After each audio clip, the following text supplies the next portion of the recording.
Hər vaxtınız xeyir, Haqq Hesab izləyirsiniz. Sizinlə mən Mirçingiz və Və mən Tural Turan. ölkə gündəmində nələr var ona toxunacağıq. Əvvəla Ermənistan Azərbaycan dövlət sərhədində təxribatlar törətməyə yenidən başlayıb. Yəni hər iki ölkə arasındakı gərginliyin bir qədər sakitləşdiyi ərəflərdə biz Ermənistanın əsasən Zəngəzur istiqamətində aktivləşdiyini görürük. Adamlar nə etmək istəyir? Birinci ondan başlayaq ki, son bir həftədir ki, Ermənistan-Azərbaycan sərhədində təxribatlar səngimək bilmir və Ermənistan tərəfi yenə də öz seçim niyyətlərindən əl çəkmir.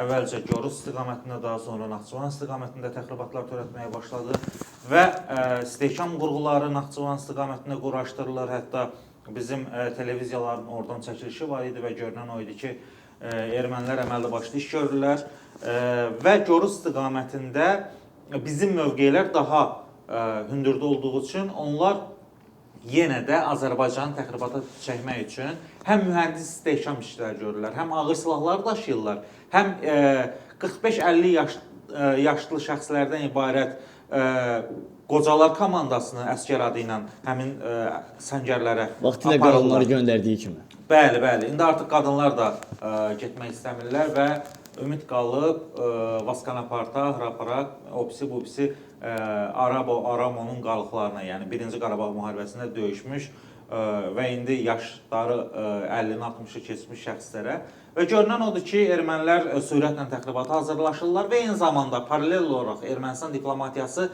yenə də hiylələrə atır. Əvvəlcə bəyan edir ki, Azərbaycanla Ermənistan arasında sülh sazişi ilə bağlı razılaşdırılmamış iki bənd də razılaşdırılıb. Yəni Azərbaycan və Ermənistan tərəfi artıq sülhə hazırdır. Azərbaycan tərəfi, Azərbaycan diplomatiyası bunu gizlətmir, etiraf eləyir. Ancaq bir məsələ də var. Azərbaycanın bir şərti var ki, sülh sazişinin imzalanması üçün Ermənistan konstitusiyasında Azərbaycan və Türkiyə ərazilərinə qarşı iddialardan rəsmi olaraq əl çəkilməlidir və bundan sonra saziş imzalana bilər. Hələ ki, Ermənistan tərəfi buna getmək istəmir. Ona görə ki, Ermənistanın baş naziri Paşinyan çalışır ki, qısa müddətdə sülhə nail olsun. Və ondan sonra qarşıdan gələn parlament seçkilərinə belə deyək də, 50 dolu geçsin. Yəni seçkilərini desin ki, bəs mən 7 ildə hakimiyyətdəyəm, 2018-ci ildən 2025-ci ilə qədər Ermənistanın heç bir problemi qalmayıb, Azərbaycanla sülh sazişi imzalamışam, Qarabağ məsələsi həll olunub və biz artıq Avropaya inteqrasiya yolunda gedə bilərik. Bunu seçisinə demək istəyir və ona görə də artıq 5 il əvvəlki ssenarilər təkrarlanır. Yəni, sülhə hazıram deyib, eyni zamanda təxribatlarından da qalmırlar. Hətta o ölkə başçısının 2020-ci il müharibə günlərində dediyi bir söz vardı. Bir təkcə şamanlar qalmayıb ki, onlara zəng eləsin. Putinə zəng eləyib, Pezeşkiyana zəng eləyib. Axı sən özün müstəqil dövlətsən, sən niyə hesabat vermək məcburiyyətində qalasan ki, Pezeşkiyana? Təbii ki, yəni bu... Amma revanş məsələsi burada gündəmdədir. Çünki adamlar bir növ bizi rahatlaşdırmağa çalışıb, arxa planda da Hindistanın aldıqları silahları sərhəd boyu ərazilərə yerləşdir. Bu təxribatlar Avropalı və Rusiyalı yüksək Çinli məmurların Azərbaycana səfərləri ərəfəsində baş verir. Və bu da o deməkdir ki, Ermənistan Azərbaycana gələn qonaqlara göstərmək istəyir ki, baxın, heç də vəziyyət stabil deyil sərhəddə, sülh sazişini imzalamaq lazımdır və s. Və rəsmi Bakının konkret şərti var.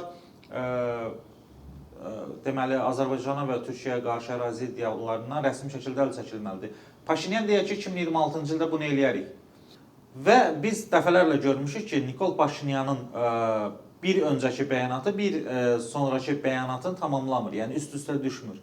Və biz heç vaxt nə Ermənistana, nə onun havadarlarına, nə də ki, digərlərinə bel bağlaya bilmərik. Ona görə şərti şumda kəsərlər. Atəşkəsin əsasən Zəngəzur ərazisində pozulması özü də müəyyən suallar yaradır. Bəli, ermənilər Zəngəzur dəhlizini artıq açmaq istəmirlər və bizim üçün heç bir problem yoxdur. Təbii ki, biz Zəngəzur dəhlizini açacağıq demişiksə, açacağıq. Bunun təfərrüatlarına varmaq istəmirəm. Amma Azərbaycan alternativləri də var. Biz İran istiqamətindən həmin yüklərin daşınmasını həyata keçirə bilərik və keçiririk də. eyni zamanda bizim Gürcüstan vasitəsilə də, Bakı-Tbilisi-Qars dəmir yolu vasitəsilə də imkanlarımız var.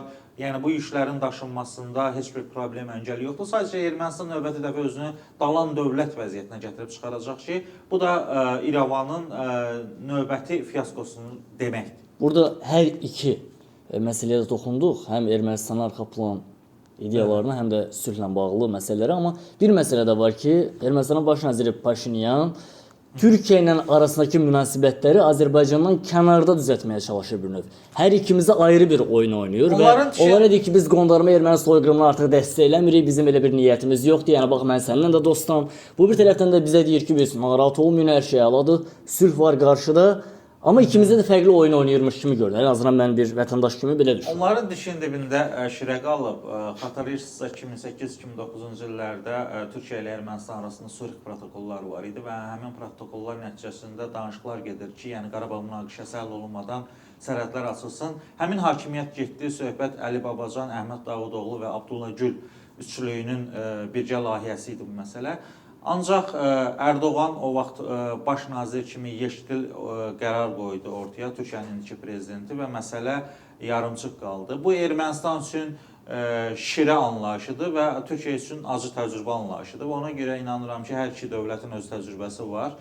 Biri cəhd eləyəcək və Türkiyə də buna getməyəcək və dəfələrlə Türkiyə dövləti ən ali səviyyədə bildirib ki, Azərbaycanın maraqları nədirsə, biz Rəsim Bakının, Ankara olaraq Rəsim Bakının fikirlərini dəstəkləyəcəyik və çalışacağıq ki, bu məsələ Azərbaycanın mövqeyi nəticəsində öz həllini tapsın.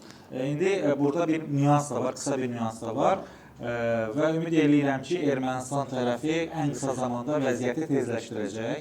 Yəni 2026-cı ildə yox, hətta biz 2025-ci ilin sonlarında mövcud konstitusiya dəyişikliklərini görə bilərik. Yəni bu da ehtimallar arasındadır.